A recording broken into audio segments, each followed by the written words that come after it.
if you could take a moment and go to thegrowingbanddirector.com to give at least $5 or $3 a month, and it helps the content continue to be created for you to help our profession grow. Let's go back to our scheduled episode. Welcome back to the Growing Band Director podcast. This is episode number 253. We're talking about grade 1 to 3 festival rep for concert band here with Missy Shabo. How are you? Great. How are you? Good. If people have not heard it, go back 2 weeks and check out episode 251. Came out on a Thursday. We went through 9 pieces. Can you tell them how we're sort of organizing these 9 pieces and how we're presenting it to them? Yeah. So we've got 3 sets, 3 for grade 1, 3 for grade 2, and 3 for grade 3, and bringing a bunch of different pieces for you to listen at that could be appropriate for festival level or whatever you're looking for as you plan and prepare your rep. And they can be mixed and matched, and we put them as a 1, 2, and 3 could work in a program. It doesn't mean just because we have a piece that's first doesn't mean you couldn't do it middle or third or whatever you want to do. All right. So the first piece we're going to do is Shepherd's Hay. It's actually a grade 1 arrangement of Shepherd's Hay by Chip DeStefano, who I had on with Caitlin Ramsey on episode 77. Can you talk a little bit about sort of how you and Caitlin use traditional band music and how it's important for us to find versions for our students? Yeah, there's a lot of great arrangements of traditional band rep arranged by some really great arrangers and composers. Here's one of them. Here's Shepherd's Hay, and bringing in pieces that that kids can have access to at an early age. It's possible, and I think it's important. What I like about Shepherd's Hay is, and I haven't done this one yet. It's on my list to do for the day camp this summer, but just the first 6 notes, and so much style and articulation to teach with this piece, which is a similar style that you'll hear, in the original Shepherd's Hay. That's appropriate for students who are focusing on the first 6 notes of their instrument. And it uses just quarter notes and eighth notes done in 4/4, and the melody is passed, like in the original, passed through some different instruments. So here it is, the Chip DeStefano arrangement of Granger's Shepherd's Hay.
I want to thank Austin Custom Brass for being a sponsor of today's podcast. Trent Austin started this wonderful shop back in the Boston area many years ago and has moved to Kansas City.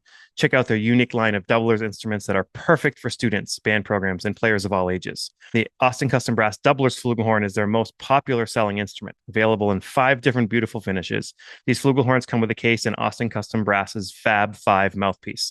The Doublers Flugelhorn offers a quality sound, playability, and affordability. Get one for yourself or your whole trumpet section today. Call Austin Custom Brass at 816-410-0826. They are located in Kansas City, Missouri, but they ship all over the country, and they're wonderful humans and great people to hang with. Austin Custom Brass works with band programs from all over the country. They can provide a bid to you today, work within your school's budget, and accept POs. Call their team today at 816-410-0826 or email at info@austincustombrass.com. Just want to warn everybody, we are doing a grade 1.5 ballad, but ballads are always a grade level harder than we think they're going to be. So we're going to do a Tyler Grant piece called At Twilight. Again, if you want to hear from Tyler, we did an episode called Teaching Tone, episode 123.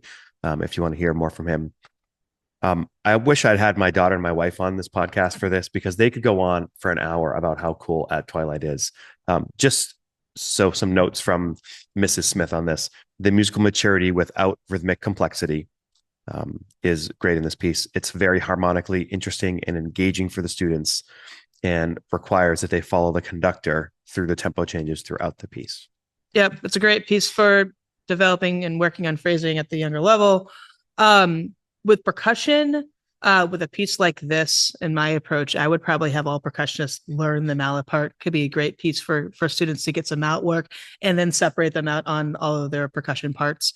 That could help in planning when you have a full ensemble and trying to get all the kids involved all the time. In case people don't know, Tyler, on a lot of his new pieces, if you go to Tyler Grant's website, I don't know if it's tylergrant.com or whatever it is, but a quick Google search would get you there. And he has companion guides for all of his music.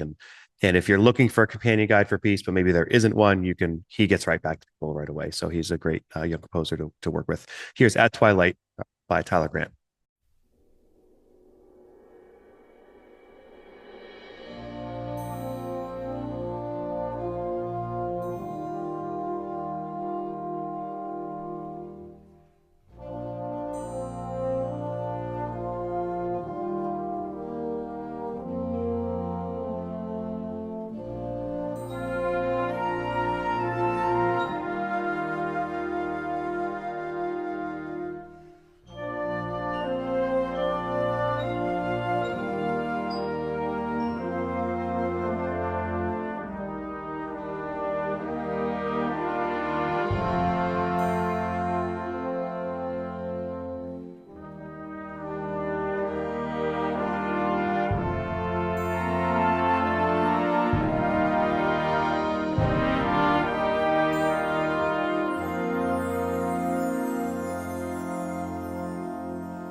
And our final piece, I love because it almost reminds me of Granger, but written for a new, you knew wind band is Frogs by Randall Standridge.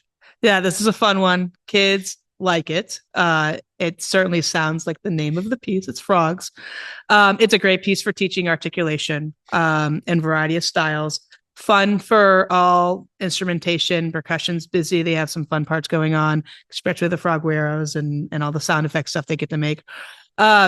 Standridge also wrote a piece called Tadpoles, which is similar to Frogs, but it's just a hair easier, making it more accessible for even younger students, but with similar style, which is very cool. This is a great piece. Yeah, so you do have to buy Frog Guiro or multiple Frog Guiros. As many as you can. Many as you can. And there's a couple spots in this that are kind of traps, rhythmically for kids. I think there's one in the middle, then one at the end. I did this with an honor band, and it took us half an hour to get to the end. It's like, no, it's on. It's kind of one of those moments. So I like it. You could do this as an opener. You could even do this as like a middle tune if you did like a march to start and then this, and then your third tune had like maybe a little slow intro and then a finale or whatever. So here's Randall Standridge's Frogs.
Excelsior Music Publishing is proud to sponsor the Growing Band Director podcast.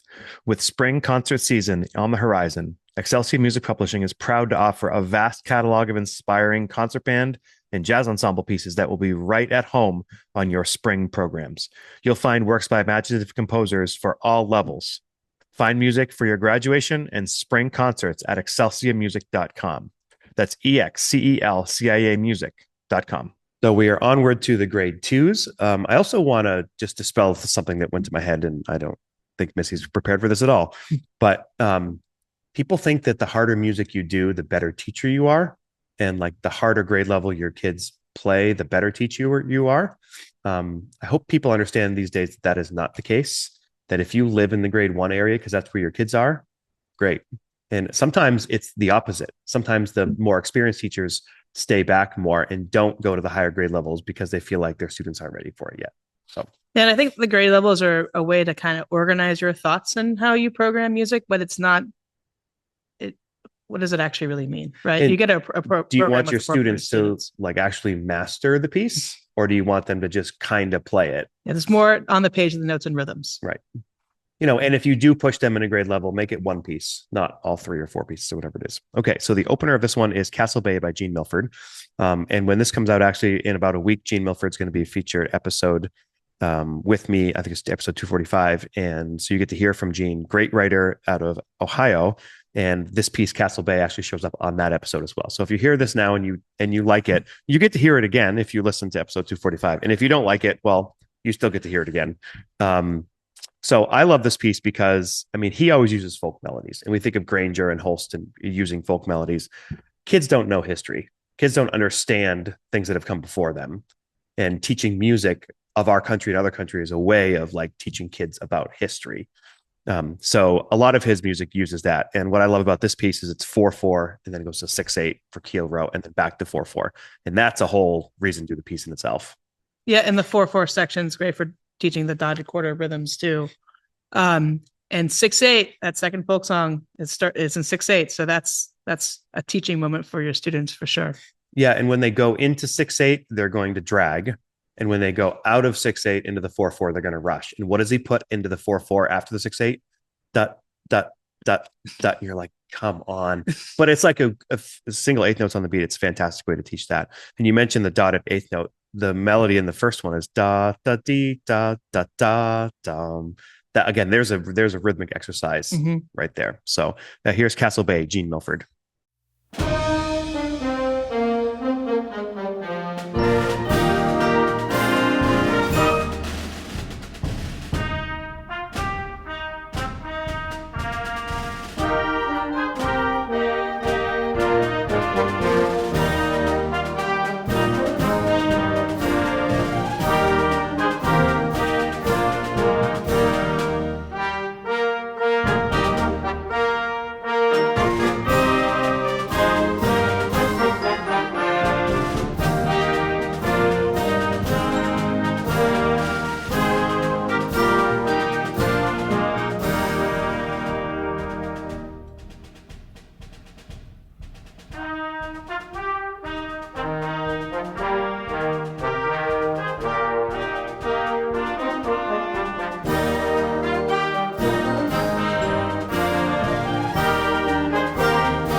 The middle tune we're going to use isn't necessarily a slow tune, but again, we talk about a change of pace, different style. It doesn't have to necessarily be a ballad, especially the younger grade levels. This is a piece by Sam Hazo, and be warned, this is an earworm. And when you hear this, it will probably stay in your ears for a while. And if you actually choose to do this piece, it will probably stay in your head for an entire semester. This is Our Kingsland Spring by Sam Hazo. That's a great piece. Switches from this 130 tempo that they have at the very beginning to this halftime feel and going back and forth. It's a really great piece for working on ensemble balance, paired with playing lightly, and as well as like chorales in those halftime sections. It's a beautiful piece. And even though there's only 3 percussion parts, it's very doubleable. You could add a lot more kids without, getting in the way. And it does lean heavy on the flute section. So if you've got a strong flute section at this grade level, this is a good one. This could work as a third tune or a first tune or a middle tune. I think it's a pretty flexible piece. So here's a part of Our Kingsland Spring, Sam Hazo.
And the third tune we're going to put with this is Enchanted by Ryan Nowlin, who is now the conductor of the President's Own Marine Band.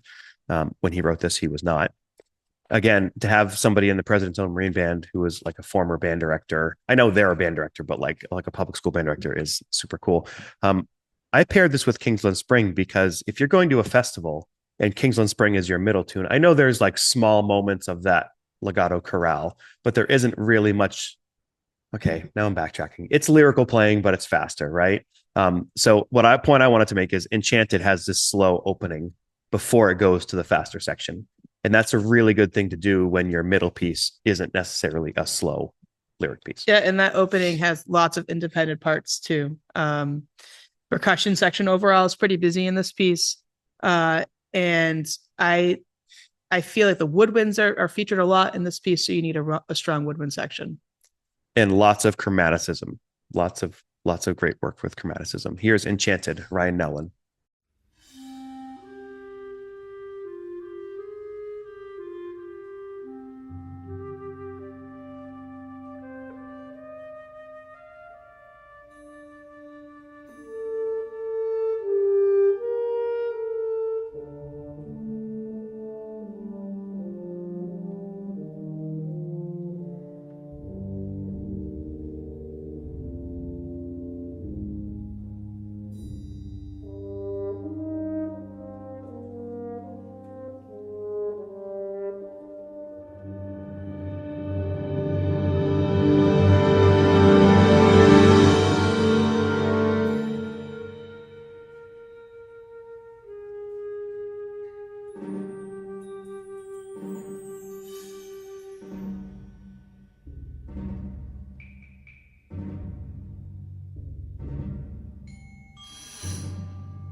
Okay, and our grade 3 set on this is going to start with a 3-movement work by Bruce Fraser called King Across the Water. This is fantastic piece of music that I think not enough people know. The first movement, so I have a percussion section with 12 in it in my concert band, in our younger band. And this is a piece that jumps out to me when I have a ton of percussionists who have some hands, because there's this opening tom thing that you're going to, at first, when you hear it, you're going to be like, the heck is going on? But it's like this double time jig kind of sound. So the first movement is this aggressive, like war kind of chant, and it's just drums everywhere. And the woodwinds are playing drums in that first movement as well too. Yeah, like homemade. Yeah. It says homemade drums. We're in the middle of that. We're going to figure out what they end up choosing for homemade yogurt lids or whatever. So you're learning this right now? Yeah, we're actually doing it right now. Oh, awesome. Yeah. Yeah. So then, and be aware when you get to the second movement, it's like all clarinet. There's this gorgeous clarinet solo that if you need a kid with that really good sound. And it's up in the upper range too. Yeah. So you need a strong clarinet player who can play in good. It's very exposed. You need good intonation up in the upper register. Once that movement starts, be ready for about 10 seconds because there's one more hit with the percussion drums that will make you drive off the road if you're not ready for it. It'll surprise you for sure. And then the third one is a dance that's in cut time. It's just great. It's great music. Yeah, and that one has a piccolo solo, pretty exposed piccolo solo at the beginning of that too. You should still do it, even though there's a piccolo solo. This piece is awesome. Yes, I don't disagree. Yeah. All right. Here's we'll try to play sections of all 3 movements. Here's King Across the Water.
Doing a podcast when we're sick is not the most fun, is it? No. We're sacrificing for the profession. Oh no. Yeah. Sorry. Life is good. So the ballad we're going to put with this, I love because first of all, it's Granger, Australian upcountry tune. There is no percussion, if I'm remembering correctly, but it's also pretty short. Timpani. Yeah. Timpani. Okay, thank you for squaring me away there. The thing is, it's pretty short. It's like 2.5 minutes. So I've used it when I had like a really long other piece that was going to be like 18 minutes, and I wanted to put it on a program and do a ballad, but have it be something that would fit on there. It uses the same melody as Colonial Song, like the famous grade 5, but much more accessible. Yeah, it's Granger. It's beautiful. Woodwinds. You need a woodwind section here. And of course, there's lots of phrasing work to do in this piece. Bring out the chromatic notes and all that. Hope you enjoy it. Here's Australian upcountry tune.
Okay, and the last piece I love very much. This is Rhythm Stand by Jennifer Higdon. Of course, you are giving your kids pencils, which I think that's the purpose of the piece, right? To make sure kids had pencils to use in music and all this. But you're asking them to hit it on the stand in all these different ways. Yep. And then when you stop, you're asking them to stop hitting it on the stand in all these different ways. I rehearsed this piece for a week one time. I don't think we ended up using it, but I rehearsed it for like a week. I was nuts because of and like I was teaching high school kids. So this to me is a super cool piece. Very jumpy, jumps around a lot. Definitely works on tempo control. Yep. I saw Trey Blanco, who was here back in May, not back in Maine, sorry. When he was the conductor of bands at USM. He did this for a 78 Honors Band back in 2018. And he did a fabulous job working with the kids, but you definitely need strong, independent percussionists and rhythmically independent students overall. You cannot use the force in guessing the counting on this one because it's all over the place. Yeah. And I mean, even one point, I think the tuba goes up to a high B flat, and that's like an editor thing. Like, is that really within a grade? 3. I don't know. So, they tend to rush. Mhm. They tend to drag. They tend to do all the things. So I guess if you've worked a lot on rhythm, and we all work on rhythm, right? But like, I want a piece that's going to focus on rhythm at this grade level. I think it's plays more like a 4. Like, I think it's a hard 3. But 6 percussionist, the piano is totally optional. This basically covers other stuff, but it's a great timbre. Here's rhythm stand, Jennifer Higdon.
We sincerely appreciate you taking your valuable time and listening to the Growing Band Director podcast. Your students are very lucky to have a band director like you.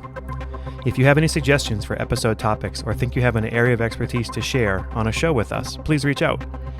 If you enjoyed this episode, don't forget to subscribe. And if you want to help spread the word, please give us a 5-star review and tell your band director friends to subscribe as well. We're available on Apple Podcasts, Spotify, our YouTube channel, and wherever you listen to podcasts. Thanks for listening to The Growing Band Director. See you next week.